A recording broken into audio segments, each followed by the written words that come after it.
Hello friends, welcome back to my channel bright ক্রিস্টালে আপনাদের সকলকে স্বাগত জানাচ্ছি। আজ আমি রান্না করব লোটে মাছের চচ্চড়ি।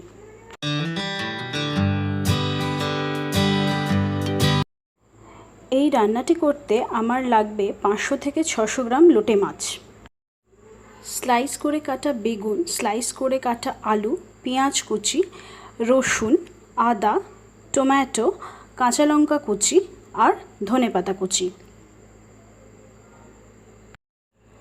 আর লাগবে জিরে গুঁড়ো, ধনে গুঁড়ো, লঙ্কা গুঁড়ো, গরম মশলা গুঁড়ো, হলুদ, আর ফোড়নের জন্য লাগবে গোটা জিরে, দুটো শুকনো লঙ্কা, স্বাদ মতো নুন আর সামান্য একটু চিনি আর সর্ষের তেল। এবার আমি সমস্ত উপকরণগুলো মাছের সঙ্গে ভালো করে মেখে ম্যারিনেট করে নেব।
কড়াতে তেল দিয়ে গোটা জিরে আর শুকনো লঙ্কা ফোড়ন দেব। ফোড়ন দিয়ে তারপরে আমি ম্যারিনেট করা মাছটা কড়াতে দিয়ে দেব। দিয়ে এবারে আমি ঢাকা দিয়ে দেব। দিয়ে ফুল ফ্লেমে আমি বেশ কিছুক্ষণ মাছটা তৈরি হতে দেব।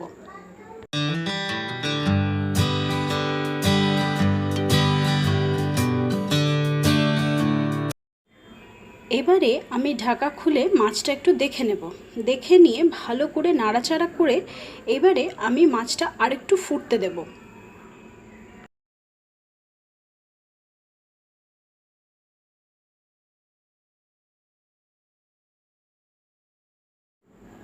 মাছটা আমার অনেকটাই শুকিয়ে এসছে, কিন্তু আরেকটু শুকনো হতে দিতে হবে, একটু ঝুরো ঝুরো হতে দিতে হবে। আরেকটু ঝুরো ঝুরো হয়ে গেলেই আমার মাছটা তৈরি হয়ে যাবে।